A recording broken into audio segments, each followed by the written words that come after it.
주님께서 여러분과 함께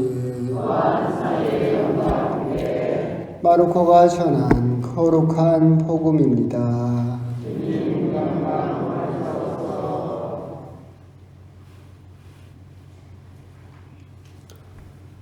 무교절 첫날 곧 파스카 양을 잡는 날에 제자들이 예수님께 스승님께서 잡수실 파스카 음식을 어디에 가서 차리면 좋겠습니까? 하고 물었다. 그러자 예수님께서 제자 두 사람을 보내며 이르셨다. 도성 안으로 가거라. 그러면 물동이를 메고 가는 남자를 만날 터이니 그를 따라가거라. 그리고 그가 들어가는 집의 주인에게 스승님께서 내가 제자들과 함께 파스카 음식을 먹을 내 방이 어디 있느냐 하고 물으십니다 하여라. 그러면 그 사람이 이미 자리를 깔아 준비된 큰 2층 방을 보여줄 것이다. 거기에다 차려라. 제자들이 떠나 도성 안으로 가서 보니 예수님께서 일러주신 그대로였다. 그리하여 그들은 파스카 음식을 차렸다. 그들이 음식을 먹고 있을 때 예수님께서 빵을 들고 찬미를 들으신 다음 그것을 떼어 제자들에게 주시며 말씀하셨다. 받아라. 이는 내 몸이다. 또 잔을 들어 감사를 드리신 다음 제자들에게 주시니 모두 그것을 마셨다. 그때 예수님께서 그들에게 이르셨다. 이는 많은 사람을 위하여 흘리는 내 계약의 피다. 내가 진실로 너희에게 말한다. 내가 하느님 나라에서 새 포도주를 마실 그날까지 포도나무 열매로 빚은 것을 결코 다시는 마시지 않겠다. 그들은 찬미가를 부르고 나서 올리브 산으로 갔다. 주님의 말씀입니다.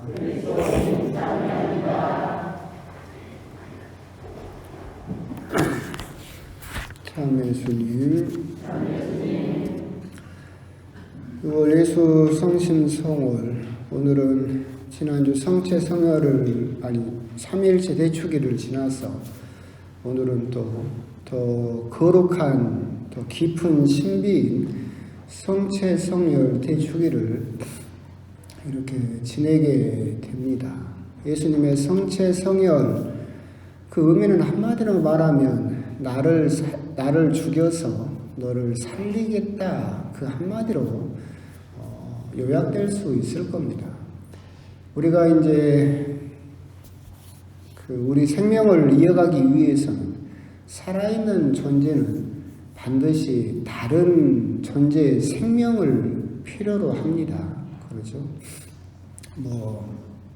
소가 되었던 소도 풀이라고 하는 살아있는 풀을 먹어야만 자기 생명을 이어가고, 호랑이도 사자도 다른 존재의 생명을 뺏어와야 자기 생명을 이어갈 수 있죠.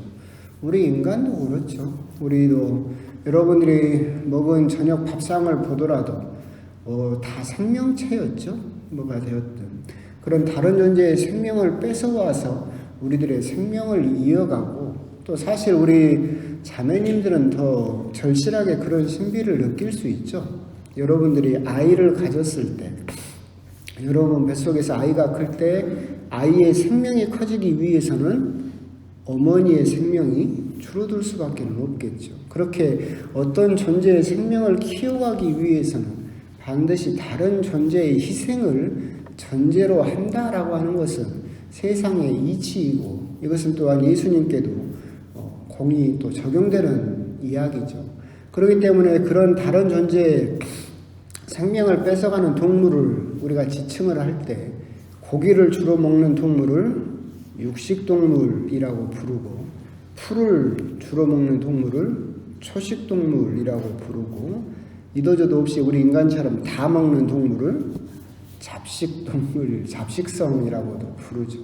그런데 그런 의미에서 따졌을 때 우리 그리스도인, 특히 우리 천주교인들은 잡식성에서도 한 발 더 나가서 이제는 뭘 먹는다고 그랬어요? 신을 먹어버린다고 그랬죠. 그렇기 때문에 우리들은 잡식동물이 아니라 어떻게 보면 신식이죠. 신을 먹어버리고 있는 존재가 바로 우리다. 결국 예수님께서 성체 성혈을 세우시고 이는 내 몸이다, 이는 내 피다 라고 우리들에게 주신 이유는 그 원리 그대로예요. 우리들의 생명을 키우고 우리 생명을 살리기 위해서는 다른 존재의 생명이 필요한데 우리 영적인 생명을 살리기 위해서 키우기 위해서는 당신의 생명을 줌으로써 우리들에게 당신의 생명을 전달해 줌으로써 당신의 생명은 작아지고 우리 생명은 점점 더 커지게 되어 있다라고 하는 거죠. 그렇기 때문에 이 미사를 교환의 제사라고 부르는 이유도 그거예요. 이 미사에는 사실 우리 눈에 보이지 않지만 예수님의 생명과 우리의 생명이 서로 교환되고 있기 때문에 그렇다라고 그랬죠. 시간이라고 하는 우리의 생명, 미사를 보기 위해서 1시간, 2시간 하나님을 위해서 예수님을 위해서 내놓는다. 내 생명을 예수님께 드린다라고 한다면 예수님의 생명이 당신의 성체를 통해서 우리들에게 전달되고 그래서 우리의 생명과 예수님의 생명이 서로 맞교환되고 있다. 우리는 우리 눈에 보이지는 않지만 우리의 생명이 성체를 통해서 점점 예수님의 생명으로 변화되어 가고 있다. 그럼으로써 예수님의 희생을 통해서 예수님의 생명을 우리가 받아 먹음으로써 우리의 생명이 점점 더 커져가고 있다라고 하는 겁니다. 어거저께 수요일날 성경 강의를 하면서 그 에덴 동산의 선악과 이야기를 하면서 생명의 나무를 잠깐 이야기를 한 적이 있었죠. 아담과 하와가 선악과 나무를 따먹고 그래서 하느님께서 생명의 나무를 따먹지 못하도록 천사들에게 지키게 해서 인간은 결국은 죽을 수밖에 없는 운명을 처하게 되었다. 하지만 우리 아담과 하와가 죄를 지어서 잃어버렸던 그 생명의 나무를 예수님께서 다시 찾아오셨다. 나무로 실패한 인간이 나무를 통해서 다시 구원을 가져왔다.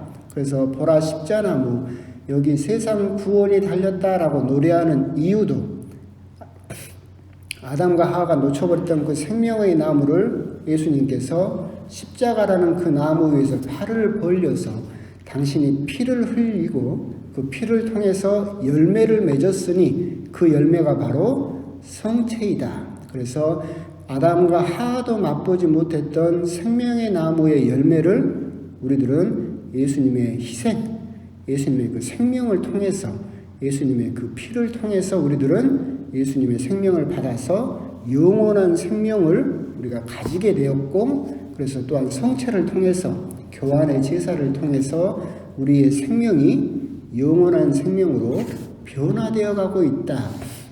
결국 성체라고 하는 것은 우리들은 그냥 어떨 때는 의무감으로 어떨 때는 생각도 없이 그냥 받아 모실 때가 많이 있고 또 내가 바쁘고 내가 시간이 없으면 그냥 빠져도 되는 것이라고 쉽게 생각을 하겠지만 그렇게 우리들이 자꾸 예수님의 성체와 멀어지면 멀어질수록 우리도 점점 생명이 쪼그라들고 작아질 수밖에 없다. 결국 그렇게 되면 우리들은 점점 세상과 더 가까워져서 영원한 생명을 놓쳐버리게 될 것이다. 예수님께서 당신의 생명을 십자가에서 내던지시면서 이는 내 몸이다. 이는 내 피다. 받아 먹어라 라고 당신의 생명을 내어주신 이유는 처음에 말씀드린 바와 같이 당신을 죽여서 우리들을 살리기 위해서 그렇게 하고 계신 것이고 성체를 통해서 우리들의 생명이 예수님의 생명으로 변화되어 가고 있다라고 하는 그 신비를 여러분들이 이번 주일에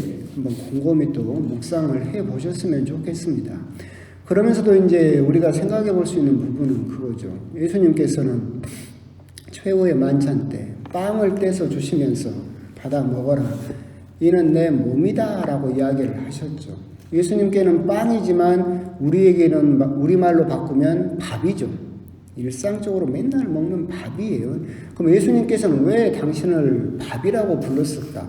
제가 옛날에 이야기 드린 적이 있었잖아요. 그때 예수님께서 차라리 자 이것은 글루코사민이다. 이것은 홍삼 액기스다. 이것은 요즘 좋은 영양제가 뭐예요? 몸에 좋은 거 뭐 하여튼 뭐 영양제 뭐다 딱 이랬으면 여기에 빈자리가 있을 것 같아요? 없을걸요? 빽빽하게 앉아가지고 성체를 줄 때마다 신부님 나 조금 더 큰 거 주시오 하고 막 그랬을 거예요. 서로 받아 먹으려고 하루라도 빼먹을까봐 열심히 올 거예요. 영양제고 막 보약이고 막 그러면. 그런데 예수님은 밥이다. 여러분 밥이 뭐 신기할 거 있습니까? 삼시세끼 맨날 만나는 밥이, 우리 자매님들은 삼시세끼 차리는 것도 지겹잖아요. 왜 예수님께서는 그렇게 흔한 밥이라고 하셨을까? 그 부분을 우리가 또 생각을 해볼 필요가 있는 게, 첫 번째는 당신이 나는 빵이다, 생명의 빵이고 생명의 밥이다라고 하신 이유는, 우리가 첫 번째로 생각할 수 있는 것은, 우리가 같이 매일 밥을 먹는 사람을 누구라고 부릅니까? 식구라고 부르죠. 한 가족이라고 부릅니다. 한 성체를 받아 먹고 있는 우리들은 그렇다면 뭐라는 이야기입니까? 한 식구라는 이야기입니다. 그러니까 우리들은 서로 싸울 필요 없이, 그래도 뭐 가족끼리도 싸우긴 하다. 그래도 우리들은 매일같이 한 밥을 먹고 있는 한 공동체, 한 식구다라고 하는 것을 생각하실 필요가 있을 것이고, 두 번째, 예수님께서 이는 내 밥이다라고 하신 이유는, 우리가 신앙생활을 하면서 그렇게 무슨 몸에 좋다는 어디를 찾아갈 필요가 없다. 무슨 말이냐면, 우리들은 어디가 어디 맛집이 유명하고, 어디건 보양식이 뭐가 어디가 유명하고, 뭘 먹으면 몸에 좋다더라 하고 막 찾아다니면서 먹고 있잖아요. 그런데 우리들이 삼시세끼 먹는 밥을 소홀히 하면 어떻게 됩니까? 소용이 없어요. 사실은 우리가 매일 먹는, 흔하게 먹는 그 밥이 기초가 되고 토대가 된 다음에 그 다음에 먹는 무슨 보양식이나 보약이 효과가 있는 거지, 우리들이 쉽게 생각하는 그 밥이 흔들려 버리면 그 아무것도 다른 몸에 좋다는 것도 의미가 없다. 우리가 신앙생활을 하면서도 어디가 뭔 기적이 났다더라, 어디에 성모상이 피를 흘렸다더라, 어디에 무슨 놀라운 일이 있었다더라, 그러면 우리는 어떤 그런 기적에 눈이 팔릴 때가 많이 있죠. 활깃해가지고 야, 그런 기적이 있었다더라. 그거 마치 어디 보양식, 맛집, 보약 같은 거죠.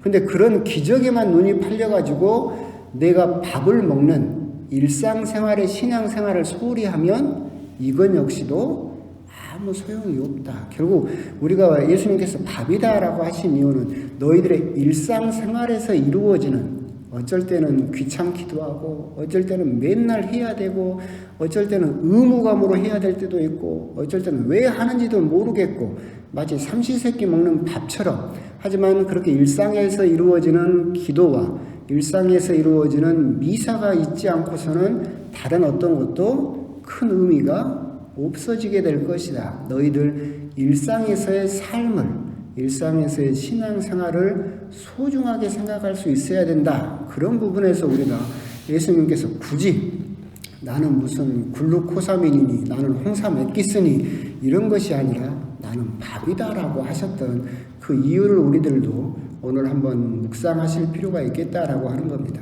결국 성취성혈 대축일에 예수님께서는 아담도 맛보지 못했던 생명의 나무의 열매를 맺어서 우리들에게 전해주시고, 우리를 살리기 위해서 당신의 생명을 계속해서 우리들에게 전해주고 계신다. 그럴 때 우리들이 이제 마지막으로 고민해 봐야 될 것은 그거죠. 제가 이때쯤 항상 드리는 말씀이었잖아. 그 산삼을 먹는 법 알아요? 말씀드렸죠? 산삼을 어떻게 먹어야 되냐면 정해준 규칙이 있어요. 정한 날에 목욕 재개를 하고 깨끗한 옷을 입고 산삼을 들고 잔 뿌리부터 꼭꼭 씹어서 산삼을 내 몸에다 심는다는 마음으로 먹어라. 그래야 그 산삼의 약효를 받는다. 실제로 그런데요. 여러분도 한번 상상을 해봐요. 의관을 정지하고 목욕제기를 하고 산삼을 들어서 뿌리부터 꼭꼭 씹어가지고 그 산삼을 내 몸에다 심는데, 그런 마음으로 먹어야 산삼의 약효를 받는다. 그 산삼을 먹어서 100년 넘게 삽니까? 못 살죠. 못 살아요. 성체는 받아 모시면 너희들에게 영원한 생명을 주겠다라고 예수님께서 약속하셨죠. 그러면 여러분들은 산삼은 그렇게 정성스럽게 뿌리부터 해가지고 이 산삼을 내 몸에다 심는다는 마음으로 그렇게 손을 덜덜덜 떨면서 먹는데, 성체는 무슨 마음으로 먹어요? 그건 우리가 반성을 해볼 필요가 있죠. 그 귀하다는 산삼을 먹어봤자 우리 육신 100년도 못 살아요. 하지만 예수님의 생명으로 변화시켜주고 우리들을 영원한 생명으로 바꿔주는 성체를 받아 모실 때 나는 과연 산삼 먹을 때만큼이라도 목욕제기라도 하는지 의관이라도 정제하는지 정말로 이 성체를 받아 먹어서 예수님을 내 몸에다 심겠다 라는 마음으로 절실한 마음으로 받아 먹고 있는지 아니면 예수님이 아무리 일방적으로 사랑을 해도 내 생명을 주겠다라고 해도 아휴